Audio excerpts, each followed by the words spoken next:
এই পর্যন্ত প্রাপ্ত তথ্য অনুযায়ী আমাদের হাতে 17 লক্ষ ডেটা আমাদের হাতে আছে, যেটা 1 জানুয়ারি 2025-এ আমরা সন্নিবেশ করব এবং তারা নতুন ভোটার হিসেবে তালিকাভুক্ত হবে।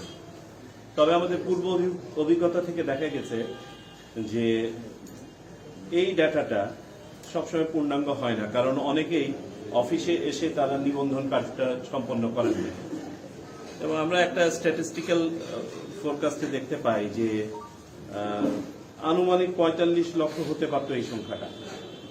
আমাদের হাতে যে 17 লক্ষ আছে, এই 17 লক্ষের মধ্যে 13 লক্ষর ডাটা 2022 সালে আমরা সংগ্রহ করেছিলাম, আর মাত্র 4 লক্ষ আমাদের বিভিন্ন অফিসে এসে এই বছরে নিবন্ধন করেছে। অর্থাৎ আমরা দেখতে পাচ্ছি 27 থেকে 28 লক্ষ ভোটার, আমাদের ধারণা এটা কম বেশি হতে পারে, যারা নিবন্ধিত হন নাই কিন্তু এলিজিবল। এই বাস্তবতায় আমরা সিদ্ধান্ত নিয়েছি যে আমাদের এই বছরের হালনাগাদ যে প্রক্রিয়া, সেই প্রক্রিয়াটা সম্পন্ন হয়ে যাবে। আপনারা জানেন যে 1 জানুয়ারিতে যে ডাটাটা হয়, সেই ডাটাটা 2রা জানুয়ারি থেকে শুরু করে 2রা মার্চ পর্যন্ত আমরা বিভিন্ন শুনানি ইত্যাদি সম্পন্ন করে 2রা মার্চের খসড়া প্রণয়ন করি। তো আমাদের 2025 সালে 2রা মার্চে খসড়া প্রণীত হয়ে যাবে। 2রা মার্চের চূড়ান্ত আকারে 2রা মার্চের আপনার তালিকা প্রকাশ হয়ে যাবে। কিন্তু যারা বাদ পড়লো, আমরা চাই যে তারা আমাদের ভোটার তালিকায় সন্নিবেশিত হোক। এই জন্য আমরা সিদ্ধান্ত নিয়েছি আমরা বাড়ি বাড়ি গিয়ে তাদের তথ্য সংগ্রহ করব। এই বাদ পড়া ভোটাররা ছাড়াও আমরা 2025 সালে যারা ভোটার হবেন, অর্থাৎ 2026 সালের 1 জানুয়ারি পর্যন্ত যারা ভোটার হবেন, তাদের তথ্য আমরা বাড়ি বাড়ি গিয়ে সংগ্রহ করব।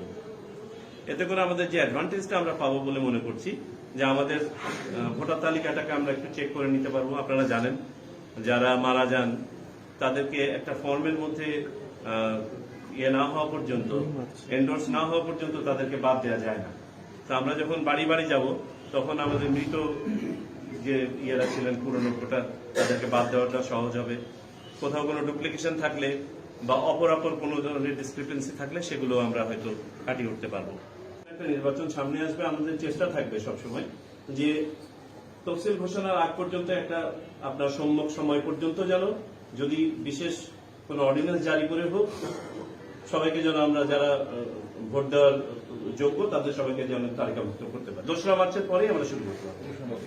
2রা মার্চ পর্যন্ত আমাদের এই কার্যক্রমটা সম্পন্ন করতে হবে। আমাদের হাতে 17 লক্ষ ডাটা আছে। আমাদের ভোটার তালিকা হালনাগাদের কোনো সম্পর্ক নাই। আপনাদেরকে যেমনটা বললাম যে 2025 সালের 2রা মার্চ এই পর্যন্ত হালনাগাদ তালিকা আমাদের প্রকাশ হয়ে যাবে, আর এটা হচ্ছে আমাদের একটা চলমান প্রক্রিয়া।